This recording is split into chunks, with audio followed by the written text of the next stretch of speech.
Reading the Times for Thursday, January 16th, 2020. Reading the Times for Thursday, January 16th, 2020. House delivers impeachment charges to Senate, paving the way for a trial. The House of Representatives voted on Wednesday to transmit 2 articles of impeachment against President Trump to the Senate, sending the president and his party into uncharted territory in a deeply divisive trial fraught with history and political risk. Regardless of the outcome, she added, Mr. Trump would be impeached for life. The House impeached Mr. Trump last month on charges of abuse of power and obstruction of Congress, formally accusing him of pressuring Ukraine to investigate his political opponents while withholding as leverage a nearly $400 million package of military assistance and a White House meeting with the country's president. Pressing their case, just as lawmakers were preparing to transfer the articles across the Capitol, the House made public another tranche of newly received texts, calendar entries, notes, and other records illustrating aspects of Mr. Trump's pressure campaign on Ukraine that could be used by prosecutors in the trial. Its reputation tattered, polarized Senate faces a steep impeachment test. Senator Susan Collins, a Republican of Maine, who has pushed to leave open the possibility of calling witnesses in the trial, says she has pressed Mr. McConnell to allow it, in part because of her experience with Mr. Clinton's trial in 1999 and her desire to honor the Senate's unique obligation on impeachment. The minority leader, Republicans say, is using the impeachment trial to undermine embattled Republicans such as Cory Gardner of Colorado and Ms. Collins in an attempt to wrest control of the Senate from Republicans in November. House Democrats showcased the selection of impeachment prosecutors and the ritualistic delivery of the articles of impeachment across the rotunda, while Senate Republicans treated the matter like a hot potato, appearing in no hurry to take possession of the charges. Trump signs China trade deal, putting economic conflict on pause. Trump signs China trade deal, putting economic conflict on pause. China's leader Xi Jinping said in a message conveyed to Mr. Trump that the deal is beneficial to both China and the U.S. and the world. Mr. Xi also said the agreement showed that the two countries, based on equality and mutual respect through dialogue and consultations, can find proper and effective solutions to problems.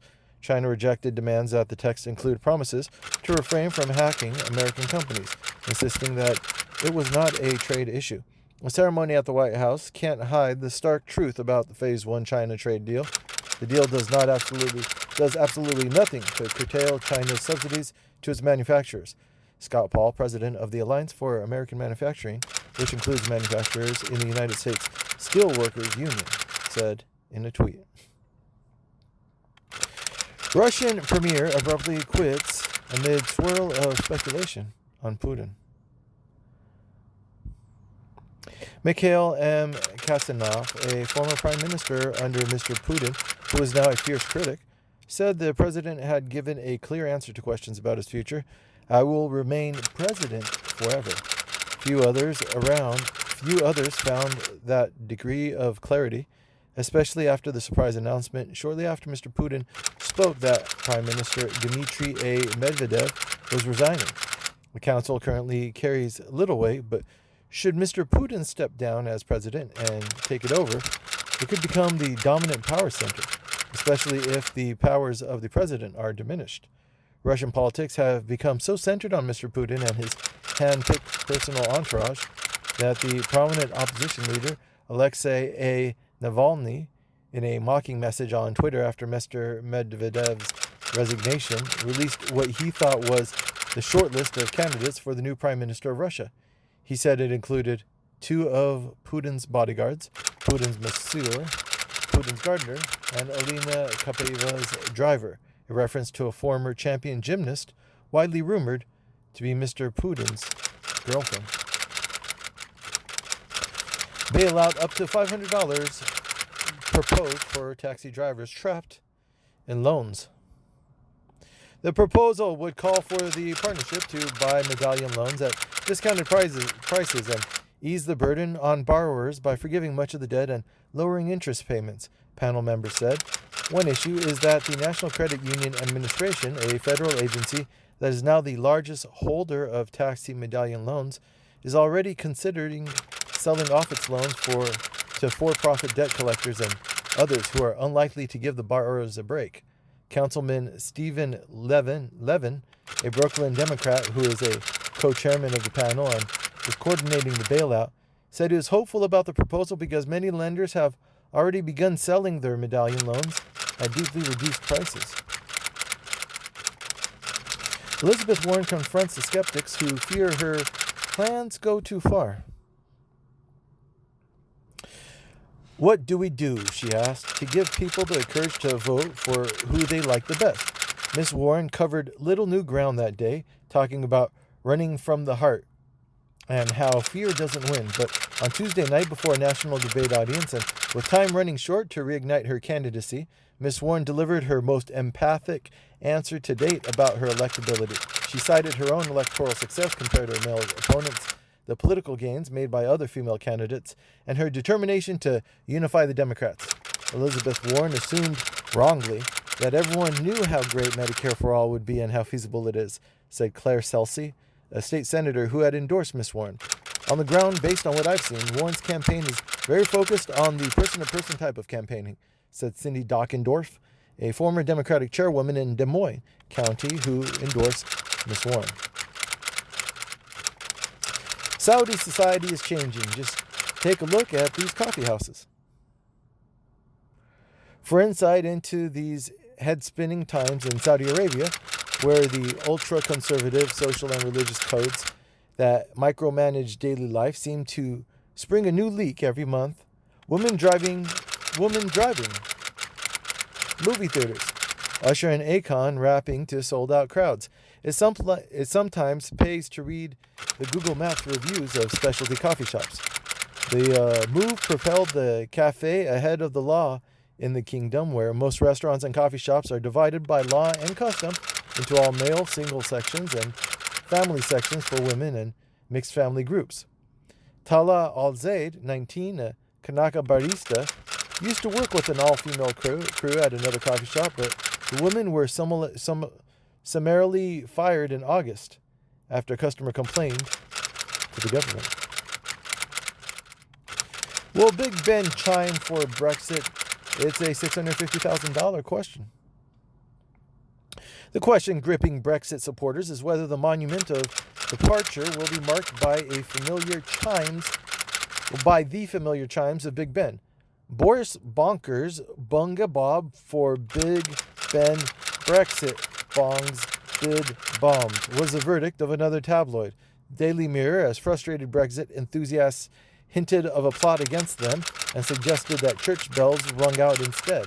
The debate has exposed the government's surprising awkwardness on how to commemorate the end of 47 years of European integration, an ambition that helped bring Mr. Johnson to power, but has also divided the nation. So national symbols are important to many Brexit supporters, and those who want Big Ben to chime argue that despite the renovations work, the bell has been struck on specific occasions, including on New Year's Eve. U.S. military resumes joint operations with Iraq. The United States military resumed joint operations with Iraq on Wednesday, military officials said, ending the 10-day pause that began after an American airstrike killed a top Iranian military commander in Baghdad. The decision to restart military operations came less than 2 weeks after Iraq's parliament voted to expel all American forces from the country. Mr. Pompeo refused, saying American mission in Iraq was to train Iraqi forces to fight the Islamic State, and we're going to continue that mission. The State Department said that the United States would only be willing to discuss appropriate force posture in the Middle East will only be willing to discuss appropriate force posture in the Middle East. Despite the Iraqi government's move toward expelling Americans, some Iraqi security officials have opposed the idea, saying they would need to help fight the remnants of the Islamic State and to prevent its resurgence, as well as to support coalition troops from other countries. The military said that there had been repeated attacks on the American military positions in Iraq the previous weeks, including one that killed an American contractor on December 27th. Europe's gamble. It can save Iran deal by threatening to kill it. Europe is gambling on keeping the 2015 Iran nuclear deal alive by threatening to destroy it. A risky, oddly timed strategy that could backfire badly, European officials and analysts say. In its zeal to pressure the Europeans, a Trump administration official even threatened them with 25% tariffs on automobile exports if they did not invoke the dispute provision with Iran, according to a European official, which would be an extraordinary use of economic leverage for a foreign policy goal. They've seen Kim Jong-un and the lesson from Trump, which is if you have nuclear weapons, you can get love letters from the president, and if you don't, your generals can get killed. Iran's first reaction to the relative calm, Mr. Jeremiah said, but given the stalemate and the European inability to deliver the economic benefits it promised, Iran could end up by lashing out, and it could do so on the nuclear side, she said. Iran's president lashes out at Europeans over crumbling nuclear deal. Undergrowing pressure at home and abroad, Iranian leaders attempted on Wednesday to calm domestic anger over the downing of a passenger jet last week, while lashing out at European nations that formally accused Iran of breaking the 2015 agreement to curb its nuclear program. In Tehran, President Hassan Rouhani criticized and appeared to threaten Britain, France, and Germany for officially accusing Iran on Tuesday of reneging on its commitment under the nuclear deal, a step that further isolates Iran internationally and that could lead to renewed United Nations sanctions. If the United States softened its punishing stance towards Iran, we are prepared to reciprocate, he said.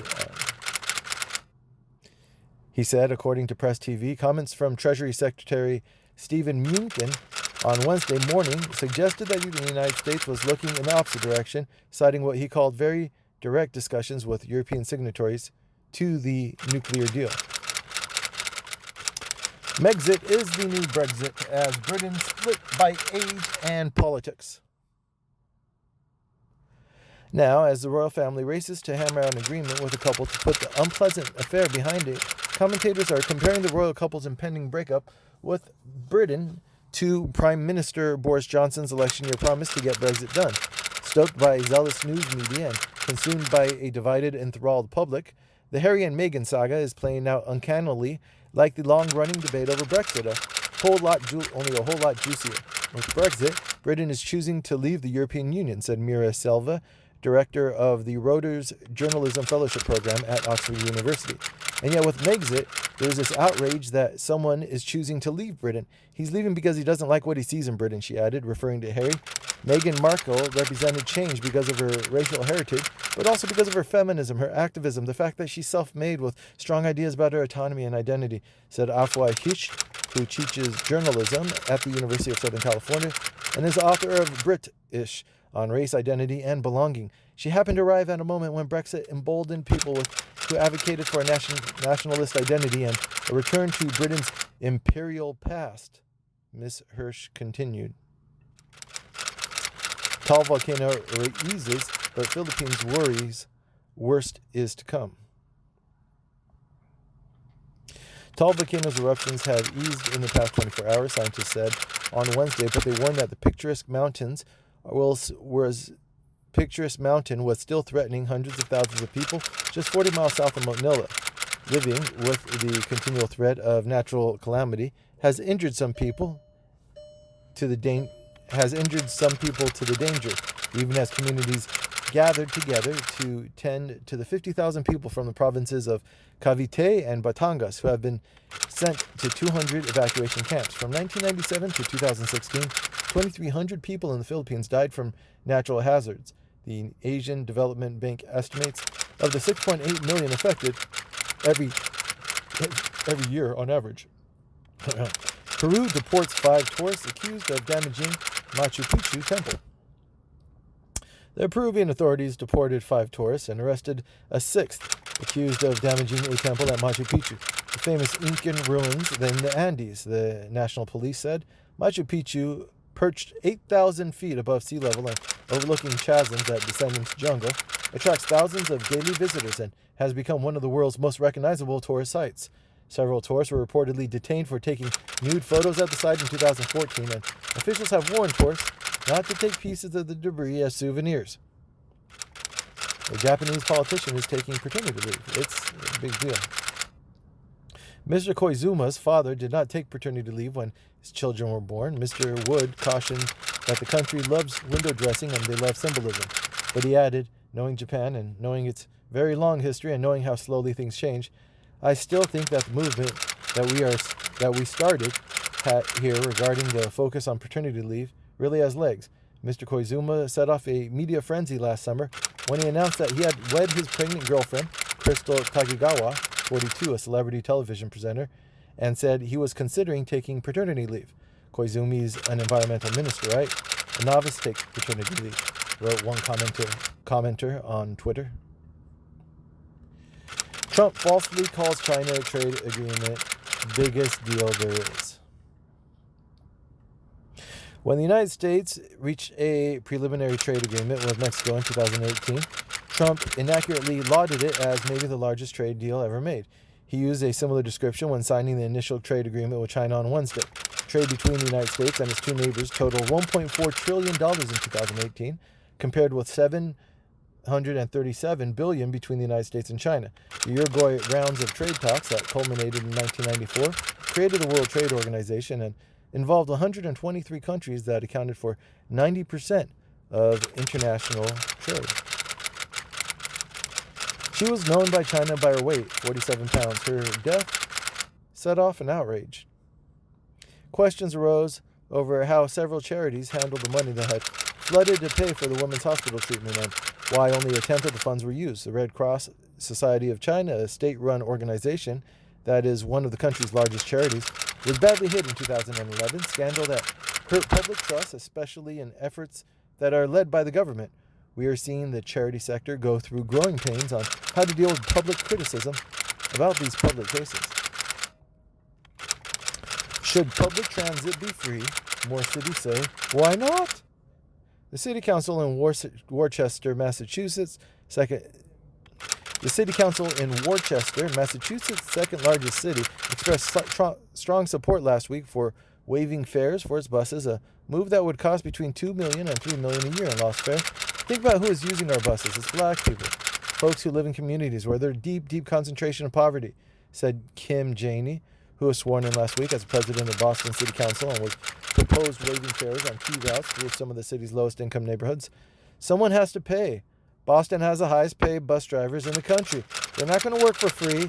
The fuelers, the mechanics, they're not going to work for free. Advocates of free transit have suggested that the cost could be offset by a gas increase for replacing the $109 million by a gas tax increase. But replacing $109 million would mean raising the gas tax by 3.5 cents, Mr. Kane said. 3.5 cents. Virginia approves the ERA, becoming the 38th state to back it. The amendment reads, in part, the quality of rights under the law should not be denied by or abridged by the United States or by any state on account of sex. In recent years, new efforts emerged to reignite the ERA amid the Me Too movement efforts to protect abortion rights, and as Democrats won control of some state houses. Further complicating the matter, 5 states have over the years rescinded their approvals of the ERA. The significance of those decisions were also murky in some situations where states sought to annual legislative votes in support of the constitutional amendments. Initial approvals were counted anyways, including for the 14th and 15th Amendment.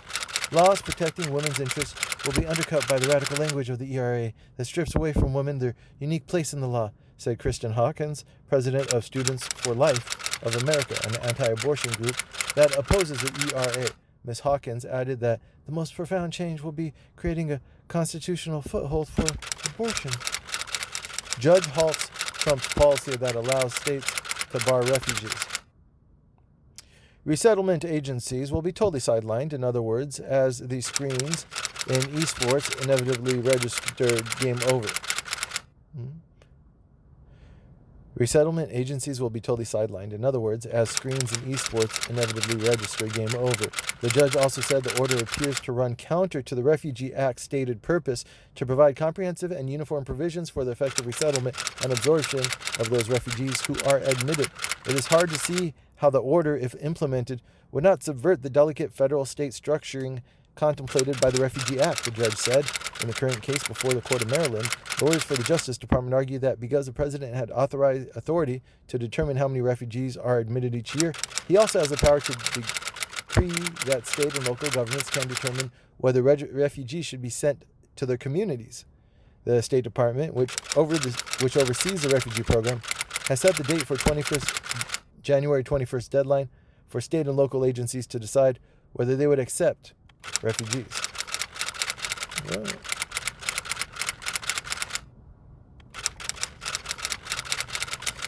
how USC courted Lori Loughlin and Massimo Ganulli for donations. Please let me know if I could be helpful in setting up a one-on-one opportunity for her, customized for tour of the campus for the family and her classroom visit. The official wrote to Mr. Giannulli, adding, I'd also be happy to flag her application. After Mr. Giannulli sought to deflect the official's offers, the official wrote back and proposed a meeting to discuss your own involvement with USC. I'd love to be able to update you on this amazing stuff that's happening, the official wrote.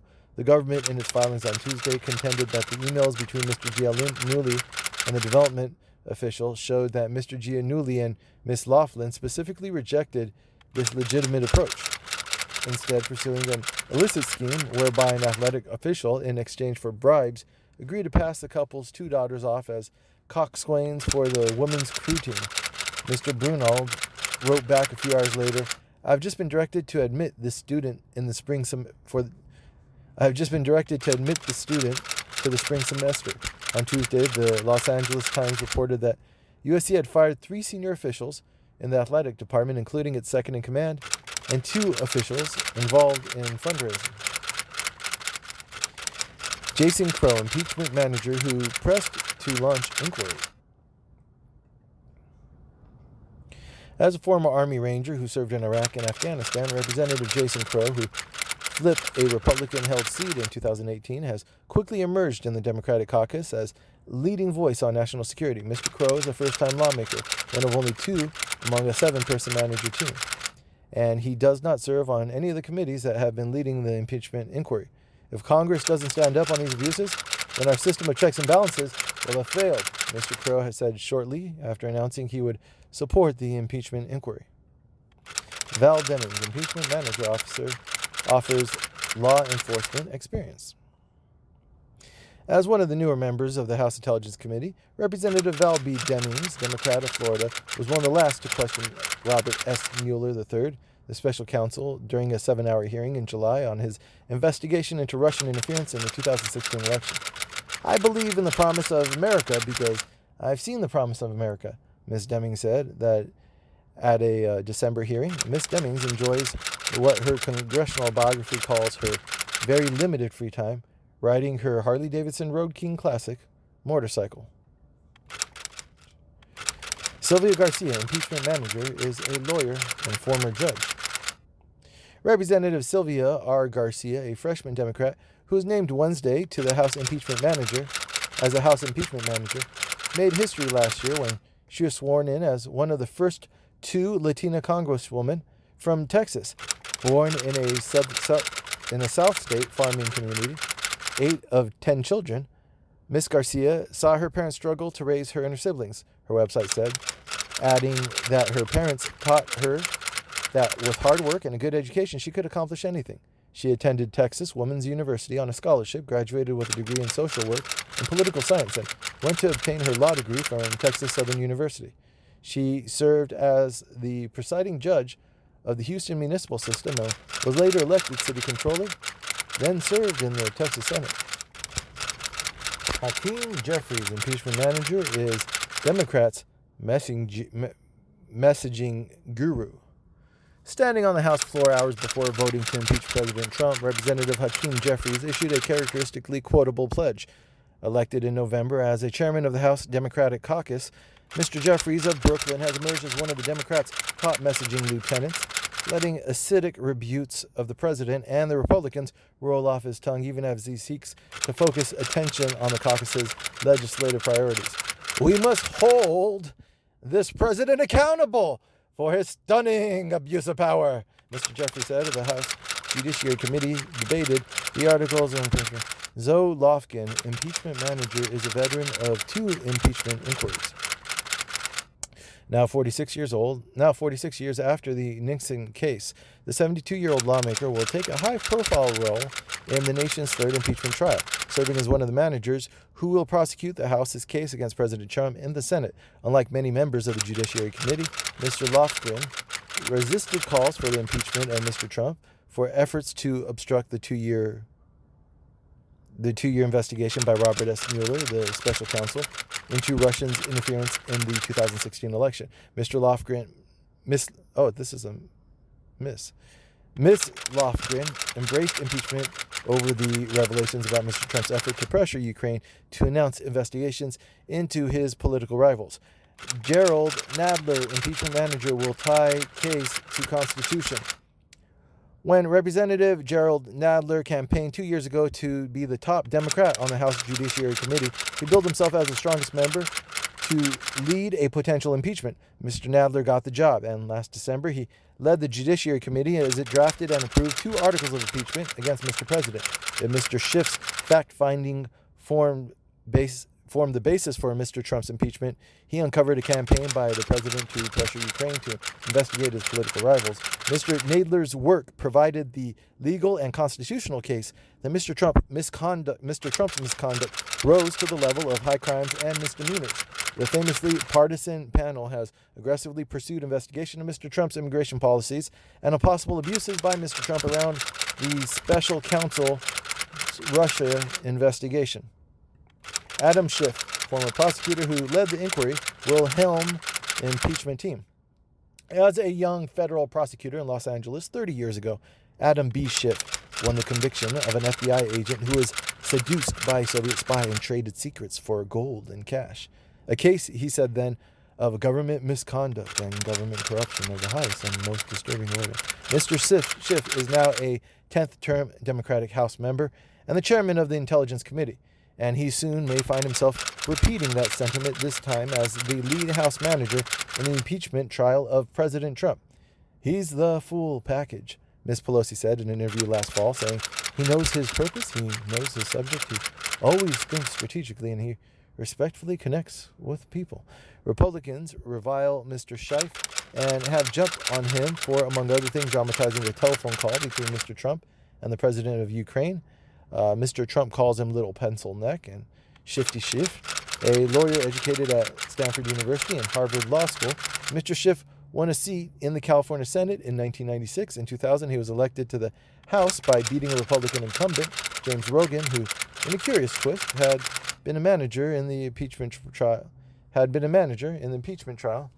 of President Bill Clinton. Lev Parnas, key player in Ukrainian affair, completes break with Trump and Giuliani.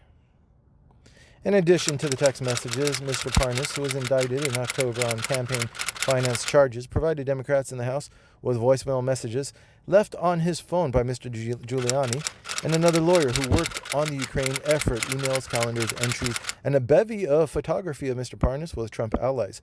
Mr. Hicks, who is friendly with Donald Trump Jr., later suggested that Mr. Parnas share what we know at right time with the editor and owner of the conversation of the conservative Daily Caller website, whom he called a friend. I trust him 100%. The next month, after the publication of a series of articles critical of the ambassador, Mary L. Jovanovic, on which Mr. Parnas and Mr. Giuliani had worked with a conservative journalist, Mr. Parnas shared a tweet on a related subject by the Fox News host Sean Hannity.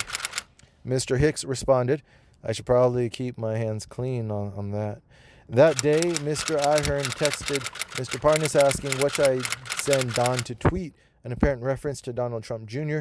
Mr. Parnas responded with links to tweets highlighting the articles about Ms. Yovanovitch and a Ukrainian official who released the documents about the payments earmarked for Mr. Manafort.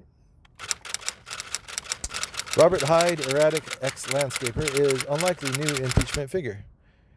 Mr. Hyde spoke about emails he sent and may have placed his life in jeopardy. The May 16th police report read, about a month later, Mr. Hyde turned over 6 guns to the police near his Connecticut home. In social media reports, posts, and in text messages to reporters this week, Mr. Hyde has referred to Representative Adam B. Schiff, the chairman on the House Intelligence Committee, which released documents, as Adam Bullshit and Little Adam Shit in an interview on Wednesday with Eric Bowler of the Sinclair Broadcast Group. Mr. Hyde called the messages colorful texts and said he was joking around. I was never a close associate to Lev Parnas, Mr. Hyde said in the interview on March 23rd, after exchanging some videos, articles, and tweets accusing Ms. Yovanovitch of being disloyal to Mr. Trump. Mr. Hyde reported she's under very heavy protection outside Kyiv. 2 days later, he wrote, she's talked to 3 people. Her phone is off, computer is off. Hours later, after Mr. Parnas had picked up the exchange, Mr. Hyde wrote, apparently about his contacts, they know she's a political puppet. Then, a few minutes later, they will let me know when she's on the move. By artifact, Mr. Parnas wrote. FBI's proposed fixes are inadequate, expert tells surveillance court.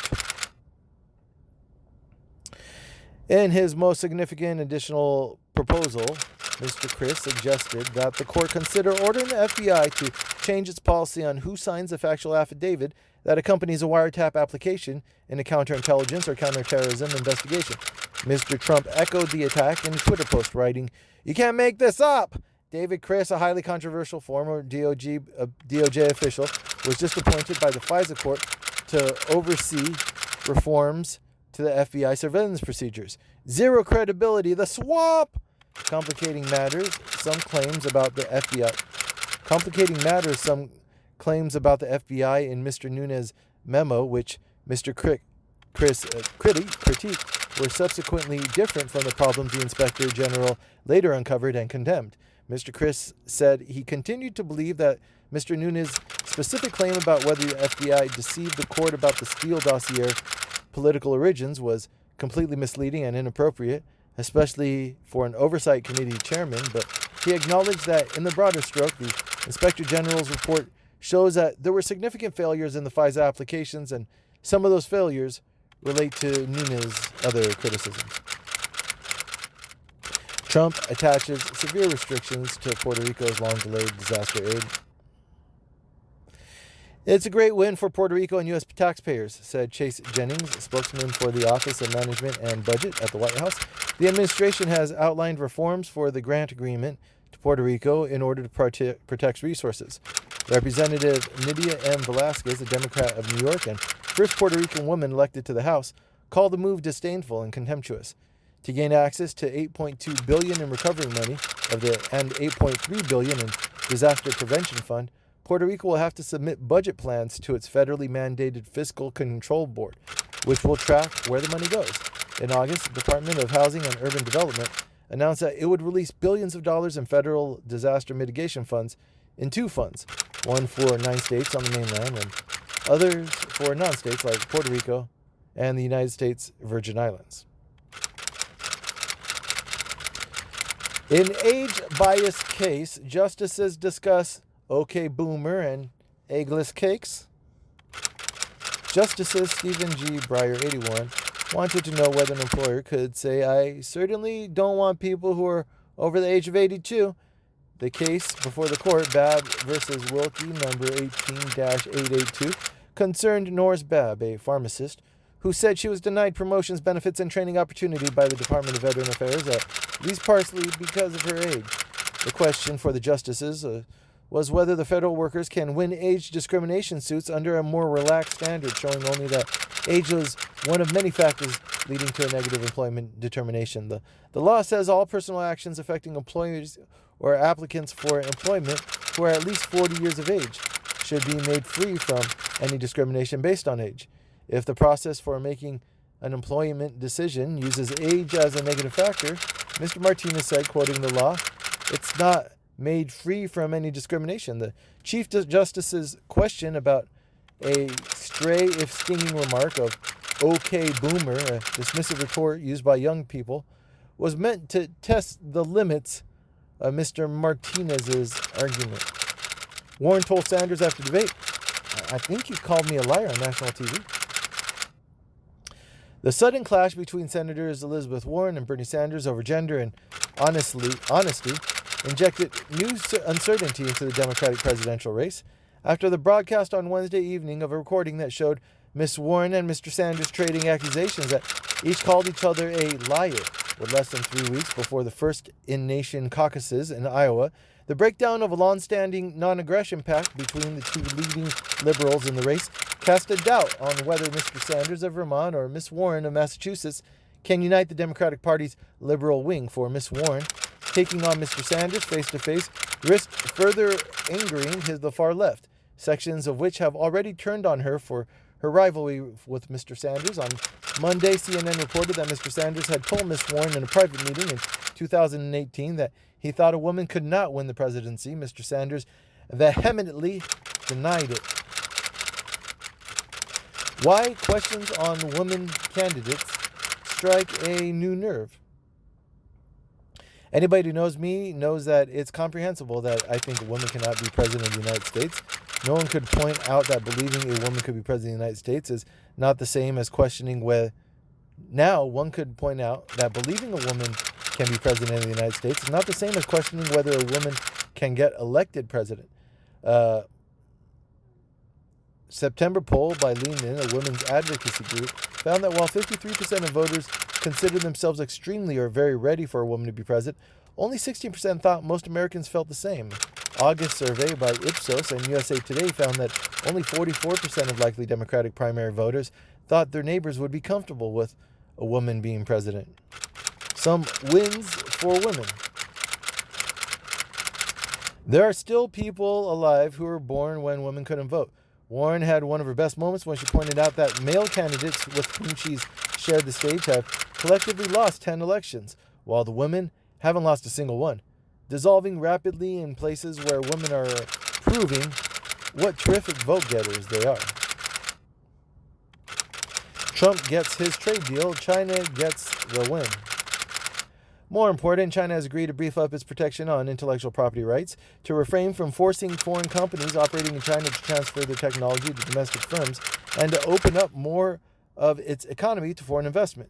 These include China's corporate subsidies, which give its companies a leg up on foreign competition, the dominance of state-owned enterprises in its economy, as well as a mechanism to review China's progress on meeting its commitments to these issues. Farmers will get some temporary relief as China resumes its purchases of agricultural products, but producers from countries such as Brazil, who filled in the gap by American exporters, are likely to increase their share of China's growing markets.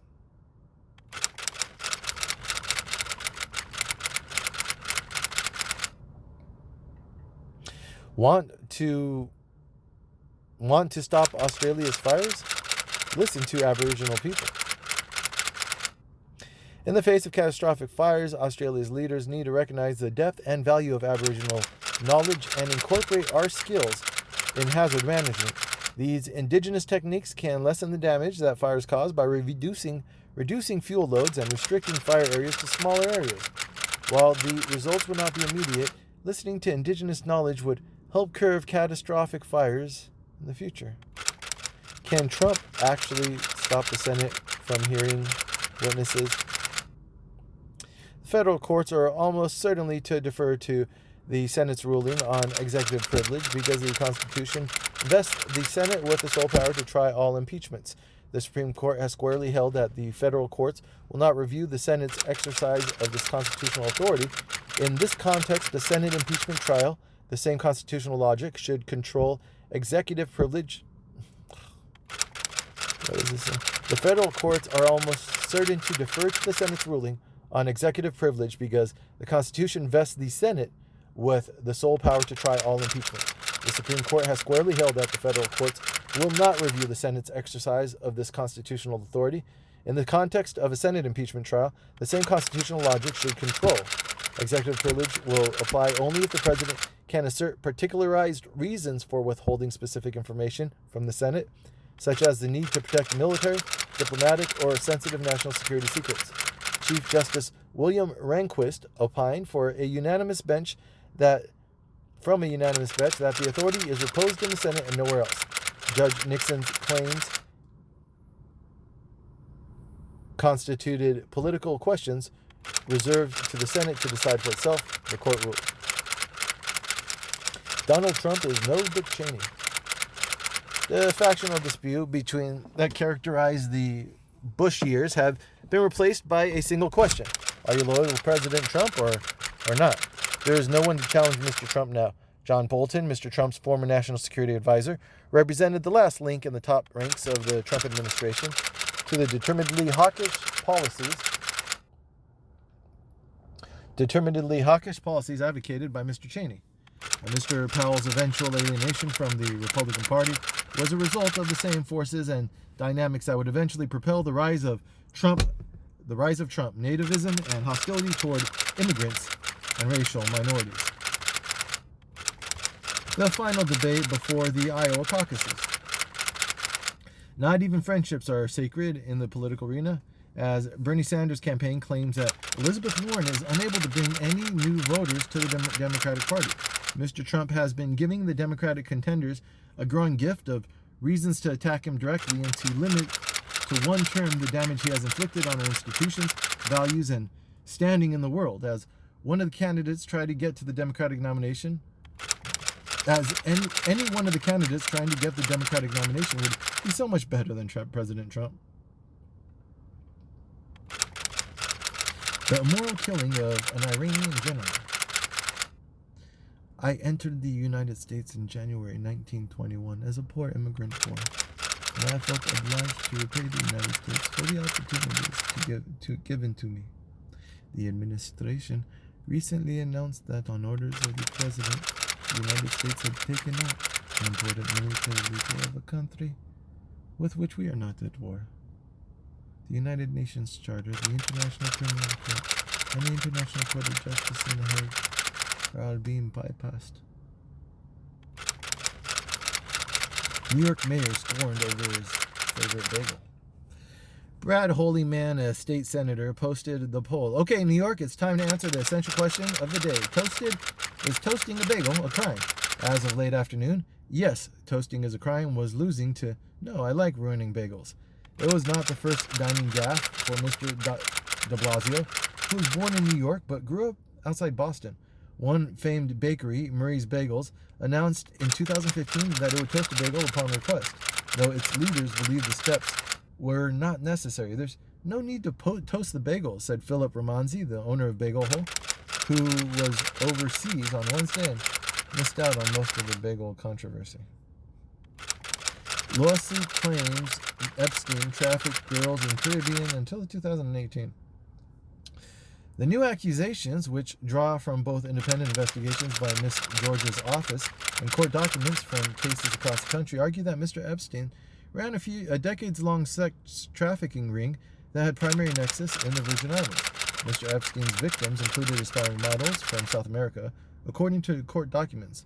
The more than a dozen women who have filed lawsuits against Mr. Epstein, the state in New York City since his death, have accused him of exploiting and sexually abusing them when they were young women and girls, according to court documents. They're going to build a wall at Hudson Yards, but then came the backlash.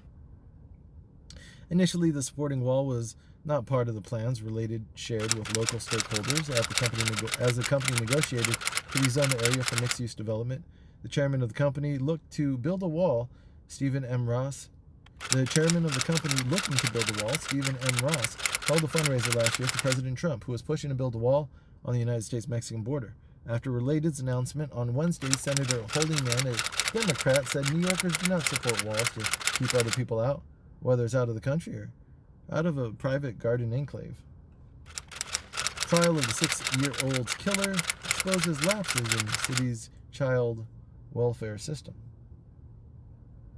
The Manhattan District Attorney, Cyrus R. Vance Jr., thanked the jury for its verdict, calling Zymir's death an unthinkable tragedy that sent shockwaves through the city and inspired a reckoning with how our social services system works to protect New York's most vulnerable.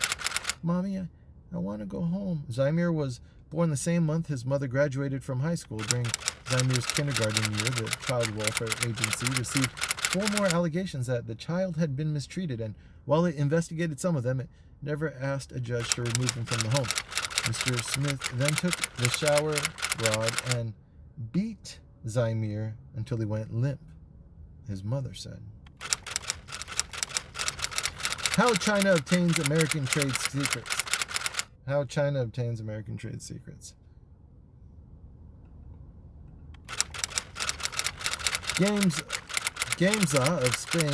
Gamesa of Spain was the wind turbine market leader in China when Beijing mandated in 2005 that 70% of each wind turbine installed in China had to be manufactured inside the country. China is now the world's biggest manufacturer for wind turbines, and they're mostly made by Chinese companies. Shortly after opening China to foreign auto companies, Chinese officials held a competition among global automakers for who would be allowed to enter the market. England's only country without a McDonald's is about to get one. The local council on Tuesday approved an application by McDonald's for a new restaurant in the country, a decision in the county, a decision that many in the area view as a surrender of England's last fortress to fast food's signature golden arches, despite a promise by the company that the outlet would provide at least 65 jobs. Rutland is a stunning country, but it could do with moving on the times, Victoria Wallace wrote to the city council, and Nicola Tyers wrote that the fast food outlet would provide the younger generation and their real jobs and a place to meet with friends in a safe and friendly environment. Gordon Brown, the senior local council member responsible for planning, said on Tuesday that the planning officers and council members had to be impartial when deciding on any new development. Despite any passionate opinions on the matter, among members of the public. The new McDonald's, he said in a statement, was approved because it would not have an adverse impact on neighborhood homes and businesses or the character of the surrounding area. It will create a significant number of new jobs on land that is set aside for employment rather than houses. The council said it's public's feedback that have led to changes in the initial proposal, including more parking for disabled people and additional trash cans outside the site. Trump tries to kill anti-bribery rule he deemed unfair, new book alleges. President Trump wanted to strike down a law that prohibits companies from bribing foreign officials, calling the ban so unfair to American companies, two Washington Post reporters recount in a new book. Despite such criticism and Mr. Trump's misgivings, top administration officials have pledged to uphold the law. Senator Benjamin L. Cardin, Democrat of Maryland, and former Senator Richard Lugar, a Republican of Indiana, the lawmakers who had sponsored the original legislation directing the commission to enforce the rule, wrote that Congress and Mr. Trump administration had abdicated American leadership in fighting corruption around the world. A Republican bill that would have permanently repealed the law underlying the energy industry rule did not come up for vote on the House floor before Democrats took over the chamber in January 2019. Trump tax break that benefited the rich being investigated. The lawmakers made the request after articles in the New York Times and the ProPublica raised questions about the Opportunity Zone tax break. Last year, the Times reported how money eligible for the tax break, supported by both Democrats and Republicans, was going to luxury projects in affluent neighborhoods, including deals that were underway long before the tax break took effect. In October, the Times described how the financier Michael Milken stood to benefit from a move the Treasury Department made over the objections of some agency officials to permit a census tract in Nevada to qualify for the Opportunity Zone tax break. China renews its Belt and Roads push for a global subway. Chinese companies signed Belt and Roads contracts worth nearly $128 billion in the first 11 months of last year, according to the Chinese Commerce Ministry, a 41% increase over the same period in 2018. The return of Belt and Road is likely to raise tensions with the United States, which worries that China is building a globe-spanning bloc of nations that will mostly buy Chinese goods and tilt toward Chinese authoritarian political model. Vice Premier Liu He of China publicly raises concerns in early 2018 about heavy lending by Chinese banks not just for Belt and Road Initiative. What's in and not in the U.S.-China trade deal? Text of the accord does not provide enough information to determine how it will work in practice. It is unclear whether China will interpret it differently than the United States. The shopping list also leaves several open questions. What happens to China's existing contracts with other countries for products like soybeans? What about purchase distort? What will the purchases distort commodities markets? China's Vice Premier Liu He, who signed the deal with Mr. Trump at the White House on Wednesday, said Chinese businesses will buy American goods and services based on the market demand in China, suggesting Beijing may not view the targets as so ironclad. While many farmers would welcome more Chinese purchases of the products, some experts warn that Mr. Trump's deal could make them more vulnerable in the long run. Having watched previous agreements with China fail to live up to the promise, many American experts and business executives were skeptical that the Trump administration could get China to keep the commitments that it makes. U.S. energy industry looks for clarity in China trade deal. More important, executives noted, China made no explicit pledge to eliminate tariffs on energy imports, 5% on crude oil and 25% on liquefied natural gas, which they viewed as a response to the administration's refusal to remove tariffs on Chinese goods. Jack Fusco, chief executive of Chineri Energy, the liquefied natural gas exporter with perhaps the most to gain from the deal, characterized it as a step in the right direction that will hopefully restore the burgeoning U.S. LNG trade with China. He was among several energy executives in the audience at the signing ceremony on Wednesday in Washington, and he was mentioned by name by President Trump's remarks. At the same time, China's domestic gas production is increasing, and a Russian pipeline recently began to delivering bountiful and cheap gas to northern China. We're living in a subscriptions world. Here's how to navigate it. While Spotify might not have all the music we listen to, if we cancel our subscription, we lose access to a large catalog of music. Michael Kalor, an editor for Wired, part-time DJ, said that while Spotify lacks his favorite music, he extracts the songs from discs and uploads them to Google Play Music, Google online music service. Mr. Kalori said that despite having a nice setup for streaming media via personal cloud, he still consumes the vast majority of music and movies from paid streaming services. Want your personal data? Hand over more, please. The law is modeled in part on privacy regulations in Europe, known as the General Data Protection Regulation, or GDPR. Soon after Europe's law went into effect in May 2018, a hacker gained access to the Spotify account of Jean Yang, a tech executive, and successfully filed a data request to download her home address, credit card information, and a history of the music she had listened to. The wide array of companies now required to hand over data, from Baskin-Robbins to the New York Times, have varying levels of security expertise and experience in providing data to consumers. It's a new threat vector companies should consider, said Blake Brannon, Vice President of Product at OneTrust, another company that helps businesses comply with the new data privacy laws. And that is Reading the Times for Thursday, January 16th, 2020.